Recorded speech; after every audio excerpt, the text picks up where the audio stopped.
अरे का आम्ही नाही शंका घेत, पण जाऊ दे आता त्या हट्टापायी याच आंदोलनामुळे त्यांनाही मिळतं घ्या, परंतु आमची मूळ मागणी ओबीसीतून ज्यांच्या कुणबी नोंदी सापडल्यात त्यांच्याच आधारावर ज्या महाराष्ट्रातल्या मराठ्यांच्या नोंदी सापडल्या त्यांच्यासाठी सगळ्या सोयऱ्यांची अधिसूचना आहे.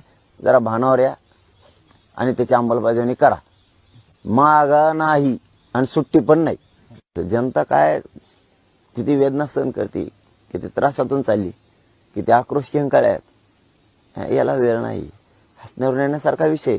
पण बाबा हो, तुम्ही आता ही शेवटची संधी, तुम्ही या अधिवेशनात घेऊ तर नका सगळ्या सोयऱ्यांचा मुद्दा आणि अंमलबजावणी करू नका. पाश्चाताप नावाचे जे शब्द मागं पडलाय ना, ती शब्दाला पुन्हा कशी झळाळी मिळते बघा. तुम्हाला असा पाश्चाताप शब्दाची व्याख्या करावं लागत की दिलं असतं तर बरं झालं असतं. लय पश्चाताप आला, व्याख्याच बदलावी लागणार. ध्यानात राहू दे तुम्ही.